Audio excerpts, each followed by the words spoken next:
Okay, so let's take it a step further as well. Now that we kind of understand, okay, I've got cron tabs for me, I've got cron tabs for the entire system. How could I expand out sort of beyond this? And really where I'm going with this is starting to think about this in terms of my network topology, right? So if you remember, I had this network topology diagram over here that I was referencing to say, well, this is a server that I'm using for scoring information on. Well, what if I didn't want to make the backups to this server because, well, if the server gets compromised, well, the backups could be easily compromised as well. All right. And so what I'd like to also emphasize is, well, how could I use this to back up to another device that's also on my network? For example, my internal Kali machine. All right. So let's take a look at that. So on the internal Kali machine, the important thing I want to emphasize is, okay, my IP address, it's 192.168.195.100. And just like earlier in some previous videos, we saw how we could securely copy information leveraging SSH. All right, so if you have an SSH server that's available, you can create secure connections using Rsync, very similar to the SCP command. So do I have an SSH server that's currently on and running on my internal Kali machine? Let's take a look. I'll do a systemctl status SSH. Just SSH, not SSHD. You'll see, I do have an SSH server, but it's not currently running. It's currently inactive. So how about I give it a kick? All right, I'll start it up. I'll say sudo systemctl restart SSH. I'll confirm my password, and let's see if it's actually running on my addresses now. So I'll say, can I actually check the status of this now? Hey, it looks like it restarted. Okay, fine. I haven't really done anything with the configuration, so I'm just going to assume, at least for now, that it's probably running on port 22. It's probably checking on all of my available IP addresses. So hopefully now it'll be available. And let's actually test it, because I haven't done anything to configure this. We're just kind of turning it on fresh out of the box. So if things are hopefully the way they are, I should be able to SSH to this machine, right? If I do something like SSH, and then go and say like sandbox at, and then my IP address was 192.168.195.100, right? That's the IP address of my Kali machine. It's going to say, hey, we've never seen this machine before. Do you trust it? Yes, let's give it a try. Sandbox's password is just password. And hey, I'm able to log in. Okay, good. So the machine is there, it's available, right? If I check the IP on this, it's like, I am looking at the IP address of the Kali machine. So the SSH server is good. And the idea, of course, being here that I'm going to use the Rsync not to back up to my local computer, but to back up to the other computer, okay? And so how about on the other computer, just like I kind of did before, I'll make a backups folder. And if I was using this computer as a consistent, repeatable backups location, something I probably would want to do is start creating a structure for that. All right, so here I am, I'm in my /home/sandbox folder on the Kali side. Maybe I'll make a folder here that's specifically my website backups, because it's possible I might have other backups, right? I could have other backups coming from other machines, and you're going to want to start managing and keeping track of your backups. So I'll make another folder here, mkdir, and maybe I'll call it like backups _website, something like that. Because what if I had some coming from my router? What if I had some coming from one of my other servers? You can make a little structure to keep track of where your backups are coming from. Okay, so now I've got this particular location in my home directory, this /home/sandbox/website or backups _website. Okay, sure. So that's what we'll go ahead and we'll use this for this Rsync command. Okay, so if I had my important stuff, whether it's my date tracker file, whether it's the backups, whatever, I have my important stuff here that I've been messing around with. What I'd like to start taking a look at next is how could I use Rsync to copy this across the network securely across an SSH server. So I've got a secure way to copy backups. Okay, let's give it a try. So you start your rsync command pretty much the same exact way as you did before, right? You've got your rsync. I like to do the -AV option. And now, again, you can ask yourself that same question. Do I want it to be consistent, or do I want it to accrue information over time? So do you want the --delete option or not? Maybe you do, maybe you don't. Maybe in a competition environment where you're worried that things might get trashed. Maybe you don't want to enforce consistency. Maybe because you're worried your server might actually get deleted or altered. So maybe I won't do the -- delete. But nevertheless, how do I have it use the SSH server? And Rsync has a -e option that allows you to execute the Rsync using some other service. So that's the big thing. Rsync can execute its backup using another service, such as SSH, or such as, even if you really wanted to, you could do like FTP. All right, so there are other protocols that the backup program can go and use. But obviously, we're trying to do it securely across SSH. Okay, so I'll have this -e SSH. And now it's very similar to how you would use the SCP command. You'd have to say, where's the thing you want to back up? And where do you want to back it up to? But the locations, of course, are going across the network, so our username at IP address notation becomes important. It becomes relevant to be able to do that. Okay, so where's the thing I want to back up? Well, the thing I want to back up is actually here on my desktop, right? ~desktop/stuff. Sure, I'll say it's my stuff directory. That's the thing that I want to back up. Space. Where do I want to back it up to? That's where I've got the other location on the other computer. So I would say username sandbox at 192.168.195.100. That's the other computer. And then you also have to give the file path. But remember, you separate the file path with a colon. So I'd have sandbox at IP address colon. And then the file path was what? /home/sandbox /backups_website. I believe that was the location that I did. Okay, let's just kind of go and confirm and take a quick look. It's like, yeah, I had backups_website that was in /home/sandbox. And so that's the, excuse me, that's the command that I now have typed out here. So you're taking your information, you're still going to be doing your backup, but the -e option says, let's toss this across an SSH server instead. Okay, so let's see what happens if we hit enter on this. Let's give it a try. It says, well, you're doing your backup, but you're trying to access an SSH server. So you're going to have to confirm your password, right? So I type my password and sends the files over, all right? And so if you take a look over here on your other machine, and we do a little ls of my backups location now, we'll see, hey, all of those files were able to be successfully transferred over to another computer. So, crazy thought, what if my computer got bombed, right? What if the website got destroyed somehow, something gets misconfigured? If you've got a backup of those configuration files, now a big question becomes, how can you recover?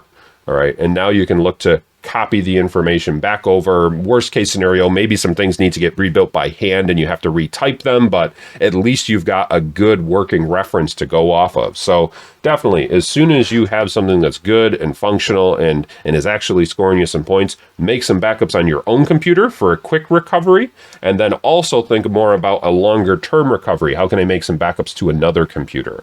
All right. Now, definitely a lot of people are thinking, okay, hey, James, this sounds great. This sounds awesome to be able to take the information and copy it from one computer over to the other and back things up. This is all good. But what if I start having this backup that I want to combine to another computer with the crontab, right? Let's do this, but we'll do it in an automated fashion. It's like, well, that's actually a really good idea to start including the automation idea. But we kind of got a bit of a problem here. And that is, if you take this fancy rsync command that I just typed out, what's going to happen when you run this command? And think if it was running automatically in a cron tab, what will happen? Oh, right there. Right? In order for this command to run, you got to prove that you can log in by SSH across the network. And if this is happening in the background automatically, let's say once every minute or maybe once every couple of minutes, you're not going to see those password prompts, right? Let alone, do you want to stop what you're doing to go type them in, even if you did see them? It's like, oh, okay. Yeah, so typing in passwords into this is going to be a bit of a pain. And one of the things I truly try to avoid is saying, well, I'm going to try to include the password somewhere in my cron tab, and then I'm going to send the password to, it's like, no, don't do that, because now your password is written in a file that anyone could potentially see on the computer, right? Your cron tabs are something someone else could cat out. So I'm certainly not going to advocate for including cron tabs in these particular files, or excuse me, including passwords in your cron tabs.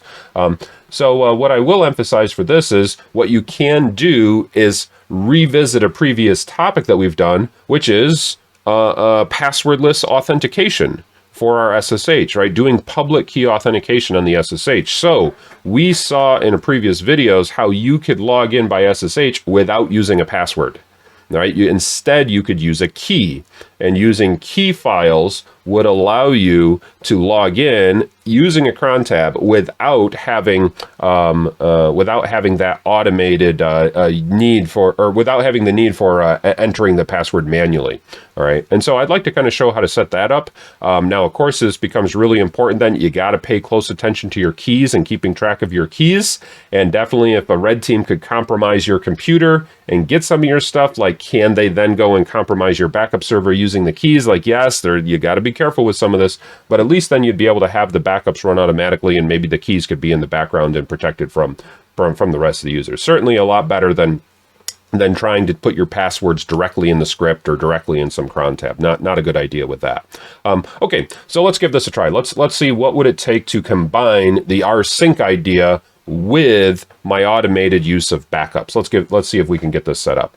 And so this is going to require us to revisit, well, how do you set up passwordless authentication on a system? And so for something like this, maybe I'll try to create some keys and have the passwordless authentication go and use those keys again. So do we remember how to do that?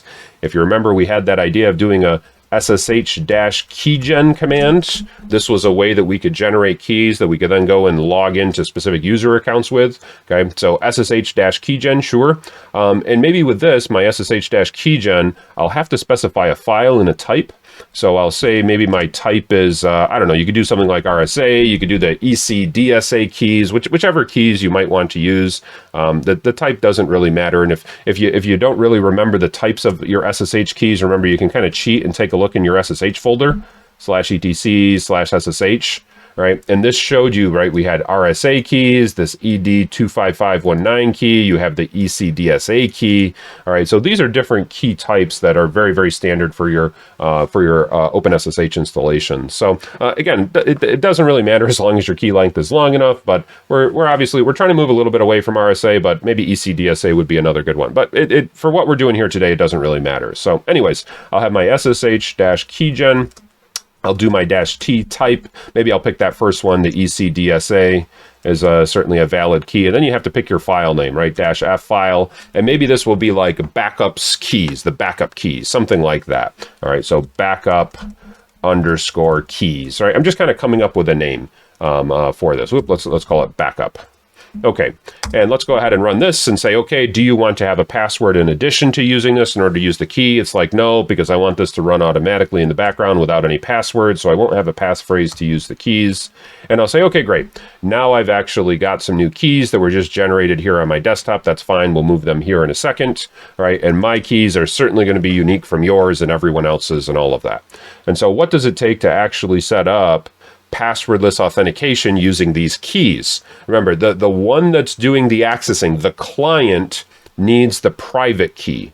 And then the server, the place where the authentication is going to be happening, that one needs the public key. That's how we're going to do the installation for this. And something that's really, really critical with this is the permissions. Remember, your backup keys, this particular key, this is something that needs to be read and write for the user that owns it, and that's it. No other permissions. So no one else on the computer would be able to see this particular file.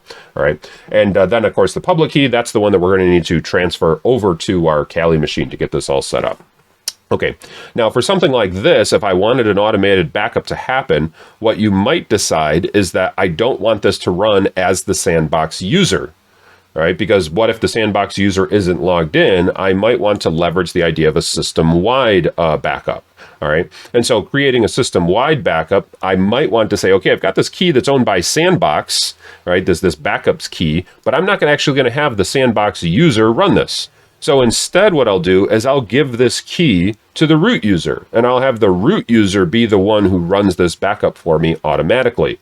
All right, and oftentimes as the root user, you might keep track of things in the root's home directory, which is ls of /root. And you'll see your average user who doesn't have sudo, they're not going to be able to look inside this particular location. Now, obviously, the sandbox user does have sudo, so we'll move things there in a second. But again, you could create a little bit more elaborate structure if you want to keep track of it. But that's what I'm going to do for this particular key, is I'm actually going to give the private key to the root user and put it in root's home directory, which is /root. All right, so how do we change ownership?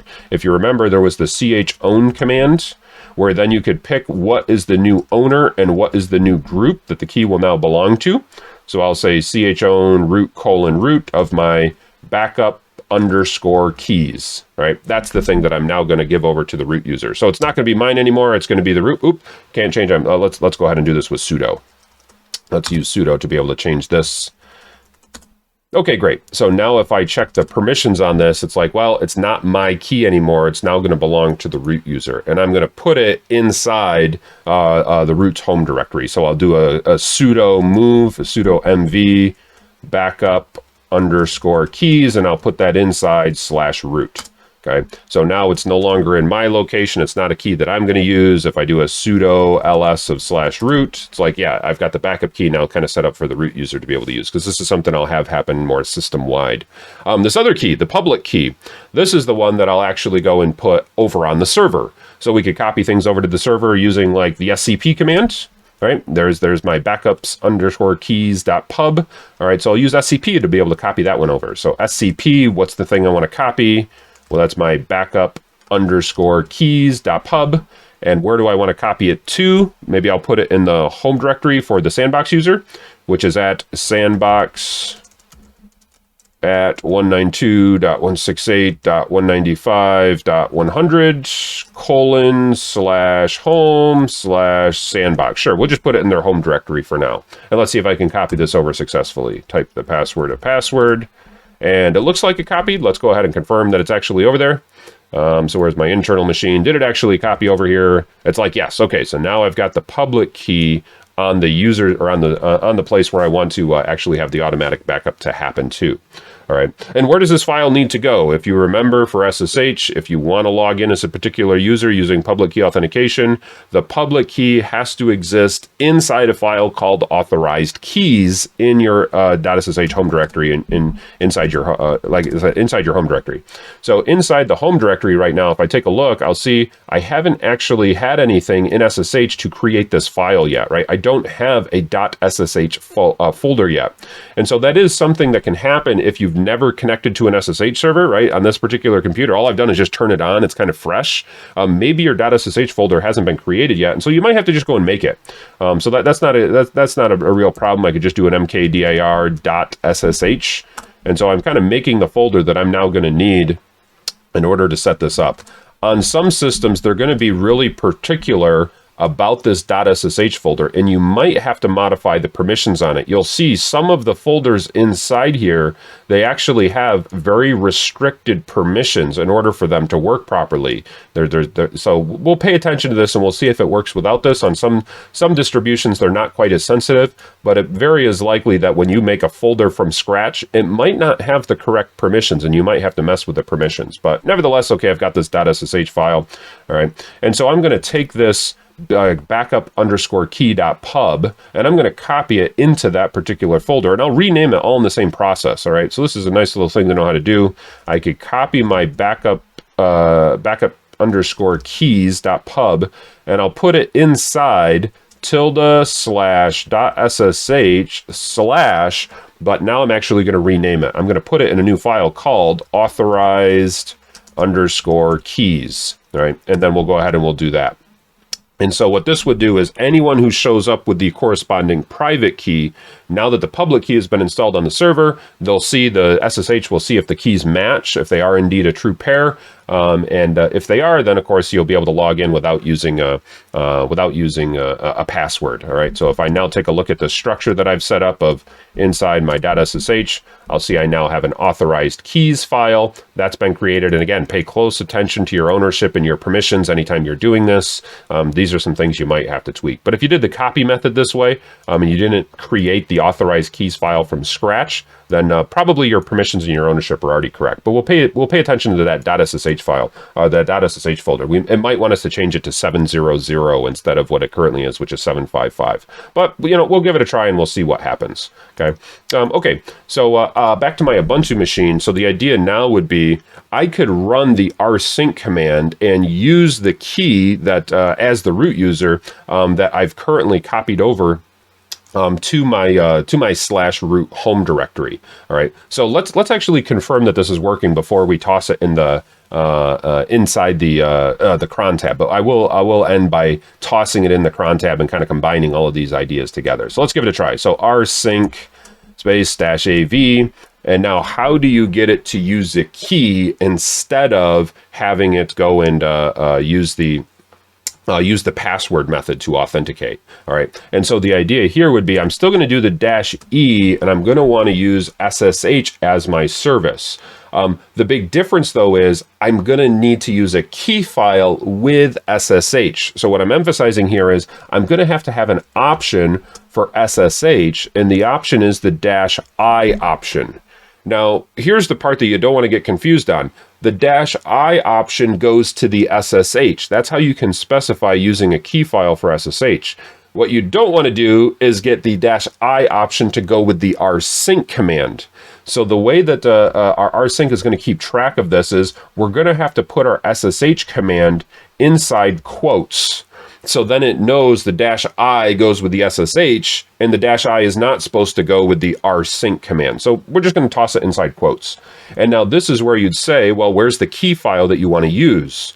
And the key file that I want to use that's the private key that I copied over to the root directory, right? It was in /root/backup_keys. So when you try to do this SSH rsync, please use the backup_keys, that private key. Don't try to give me the password method. And we'll see if the permissions are at least close enough. Otherwise, I'll go try to fix the permissions on that .ssh folder. Okay, so what's the thing I want to back up? Again, kind of like before, I'll say maybe it was my stuff directory, or maybe for this one, I'll do the date tracker file, just to do something a little different. All right, so I could say it's in /home/sandbox/desktop, and then the date tracker.txt. Okay, there's the thing I want to back up.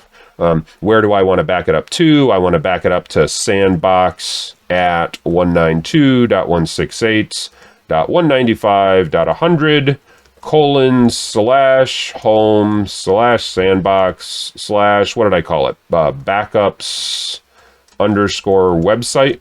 I believe I've got that kind of typed out correctly. So I'm going to try to copy my date tracker file automatically using that root key all the way over to my server. And of course, an important thing that I forgot out of all this, because my backup key is owned by the root user, of course, I'm going to need sudo in order to run this. Okay, so let's try tossing sudo onto the front of this and seeing, as the root user, using my sudo privileges, can I actually have an automatic copy that happens without this? Okay, so root has never seen this server before.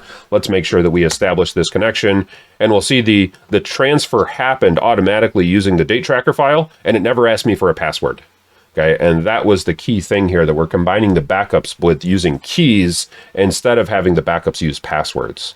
And now the command can kind of happen automatically. Did it actually work, right? If I come over here and take a look at my backups folder, what was this, backups_website, we'll see, oh yes, now it does indeed have the date tracker.txt tossed along in there with my practice 1 and my practice 3 and whatever else is happening. So, hey, the magic has now happened, and I didn't have to get too specific with some of the permissions, but on some distributions you might have to be a little bit more specific with your distributions, and Google can of course help you with that. Okay, next.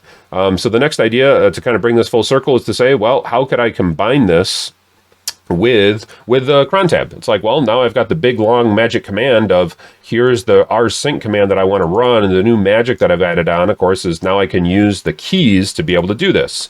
All right, so maybe I'll set this up to happen automatically. I'll say like sudo nano/etc/crontab, and inside my cron tab, I can now start to type out a lot of this. I'll say maybe every minute, right? We'll go crazy with this, asterisk, asterisk, asterisk, asterisk, asterisk. As the root user, go ahead and run this command. All right. And so now, because I'm running as the root user, I no longer need the sudo, right? So you shouldn't really be tossing sudo into this particular file. That doesn't really make sense. All right. So I'll just have this as the root user, and then I'll say my command was rsync -av, what's the location I want to back up, where do I want to back it up to. That would be the general process that you'd have to go about with doing this. Now, just to kind of see a little bit of a different option here, I would like to combine this and show /home /sandbox /desktop /stuff. I'll back up my stuff location, but I'm not going to put the / on the end. So this top one here, I'm backing up with /. This bottom one, I'm not going to back it up using the /. I'm going to not have that / on the end. You'll see the difference here and why that might be important. Okay. And now the location that I want to back this up to, this of course is going to the other computer. All right. This was the sandbox at 192.168.195.100:/home/sandbox/ what did I call it? Backups_website, something like that. And the way that I'm, of course, going to be getting there is across SSH. So let's toss in my -e option for open quotes SSH. We're using the key file, which was a -i option. And my key file is located at /root/ what did I call it? Backup_keys. I'll have to double check my names there, but I think I had it as /root/ backup_keys. Maybe it was backups. Backups, was I plural on that? I don't know. Let's save it and take a quick look. So I used backup_keys. Let's see if I remember everything and typed it all out right. So what was my sudo ls of /root? Be able to see, yeah, backup_keys, right? So that's hopefully what I had inside there. Backup_keys. Just making sure I'm typing things out correctly. Yeah, backup_keys. Okay. So now the idea is I can do a backup of this particular location, but I'll just have to kind of wait a minute for the next minute to come around. And once it does, it'll automatically back up to that location and it won't prompt me for a password because I'm using the key now in order to do this. So let's take a quick look over at the machine. I'll kind of just sit here for a second and do an ls of the backups and see, oh, did it work? Yes. And what's the difference now? Notice because I did not include the /, notice how it took the entire folder. And so this is the difference when you're running your rsync command. Did you end it with a / or not? Especially if that / is a directory. It's, are you backing up the folder and everything inside the folder? Or are you just backing up everything inside the folder and not the folder itself? All right, so that could be something you might want to keep track of, because now, of course, I've got my ls of backups_website /stuff, and my practice1 and my practice3 files are inside the folder. Another good idea maybe to think about this would be, what if I was backing up a location like, /home? /home would have all of the users, right? You'd have all of the users directories, all right? And so that would be a way you could back up the home directory, and inside home, it would have all of your different user account directories, as opposed to something like this, where it would be ls of /home, right? If you did the backup with a / on the end, now you just have a whole bunch of folders. So there's a difference between a home directory with a whole bunch of folders inside it versus just the whole bunch of folders and you don't have the original home directory, kind of backed up with it. So again, it's not really a right or wrong. It's just, do you have the / on the end or not? It might give you an extra folder as opposed to the stuff inside the folder. Okay. But nevertheless, now I've got this automatic backup that's happening as the root user. But of course, the critical part with this would be, well, anyone who could come in here to my cron tab would be able to see here in the backup, like, well, oh, where's this key? Right? Apparently there's a key that's being used, /root/ backups_keys, and can I get access to that particular key? That's why I gave the key away, so that your normal user cannot get to the key. Right? I've taken this and I've said, nope, the normal user cannot get to this key. You have to be a pseudo user, and that's I'm protecting it a little bit more.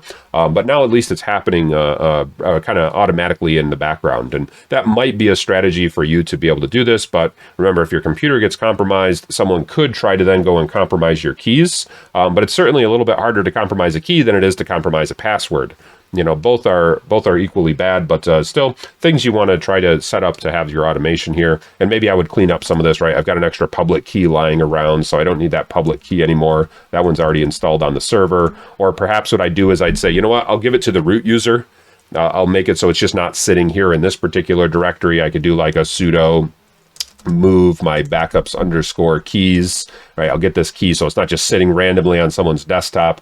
I'll move that over to, you know, /root, something like that. So then those things are more root focused as opposed to just lying around here on the average user. But anyways, so again, remember the big goal here was to try to visit what's the idea of creating some automation. How could I have automatic tasks happen? How could I use Rsync for some backups? And then of course, how could I combine it with previous services like SSH? Recovery is the really big name of the game here. Okay, it's not just about protect the initial compromise. It's also how fast can you recover. And definitely, if you've got good configurations, you want to make copies, plural, lots of them. All right, make some copies, copy them across different computers. This is definitely a good idea that you want to kind of go along with. Another crazy thought might be, you know, you could start having a backup location that you then disconnect. You know, I'm going to run my backup command manually, and then when I don't need this anymore, if I'm not currently doing the backup, maybe what I'll do is I'll actually disconnect this particular device, right? I'll stop my networking. I'll remove the networking from this particular device, so then I'm no longer connected. And then even if someone compromised my web server, they would not be able to get to my backup server. So the idea of having an offline backup, like, yeah, do your backups from your good configurations and then disconnect the backup. That would be another good strategy for trying to take some of that critical information, have copies of it, and protect it. And if you need to recover, you know, you can bring your backup online, copy the information, and then disconnect the backup again. So, you know, stopping your networking service might be something that would be a good strategy. So when your backup isn't sitting there and is just as prone to attack as everything else. So otherwise, though, this is some great information, and let's continue on with some more topics here after this.